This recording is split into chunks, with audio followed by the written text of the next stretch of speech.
Hello, my beautiful little ghosties, and welcome to a new fanfiction reading. This fanfiction is called Shining Light. It is a Soul Angelo fanfiction where they meet the Avengers. It is written by Cat Weasley 1.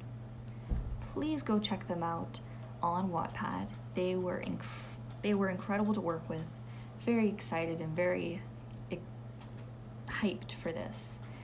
And yeah, so just go check them out. Anyway, on with the fanfiction. Prologue. Tony Stark's POV. I had been working on the Iron Man suits late again. I had no idea that I even fell asleep, but I obviously had. I heard a voice calling my name, and I looked up groggily. Stark, we got another mission, so get your butt up here so we can leave. I heard the Russian spy, Natasha Romanoff, yell. I sighed. Then I pulled into.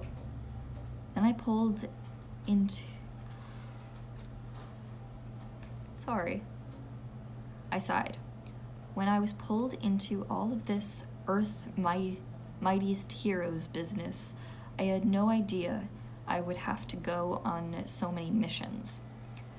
Yes, it was fun, but it meant I had to be on call all the time, which Tony Stark just doesn't do. He runs it on his own time. Not some upstart government business. I pushed all of the bitter thoughts away and grumbled. Fine. I got up, changed into a new top, brushed my hair, and ordered Jarvis, my AI, to get me a coffee. I had updated it so it could make coffee with a machine. I always kept on every floor. It was done quickly, and I took a sip.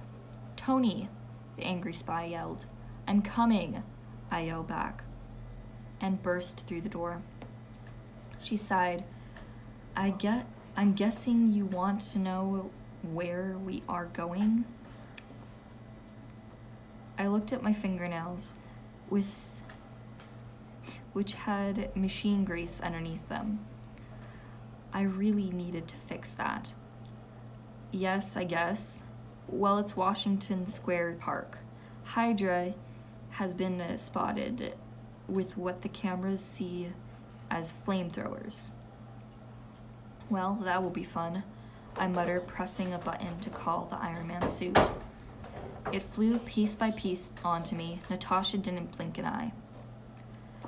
We met up with the rest of the team and headed down to the park. We soon found out this was not a flamethrower at all. It seemed like there was a huge monster in the middle of a roaring fire, throwing out flames and causing havoc. There were a couple of Hydra snipers, but too few for a normal attack. This thing had an almost aura of power, of something ancient. I could see Thor was freaking out. I don't know why he was so scared, but he pushed on, and we attacked. Bad idea number 45268. Since that was a really short chapter, and the next one's a really short chapter, I'm going to read chapter 1, which is titled The God of Thunder. Nika to Angelo POV. We were happily married for about 2 weeks, but all along we knew it couldn't last. Chiron got one of those new Iris kids to bring us to the big house. We had already heard through the grapevine that there was a flash of white light, and a beefy man with long blonde hair had appeared carrying a hammer. Will sighed, guessing what was happening, and followed Flora, the Iris kid, to the big house. She ran off as we entered, seeing what must have been the new guy. He had the stature of someone important and looked like a warrior. He had an aura of power, but only as strong as the very minor gods. He was speaking to Chiron, but stopped when we got in. "Oh, there you are. Will, Nico, meet Thor, the Asgardian god of thunder." We bowed, as he was apparently a god, and we don't like being incinerated or turned into plants. He chuckled slightly and raised a hand for us to get up. "No need for formalities. I am deeply sorry for disturbing you. Right after your wedding, but I am in dire need of assistance. A day ago in Midgardian, my Midgardian, Will cocked his head questioningly. Just another word for people of Earth. As I was saying, a couple of days ago, my friends and I encountered a monster blowing fire. It had a very strange aura, which I know now to be Greek or Roman. I was the only one able to lay a dent in the beast, and we were beaten badly.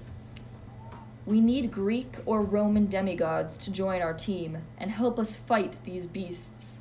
And since the Romans are very paranoid about such things, and as I have already met Chiron several years ago, I decided to come here."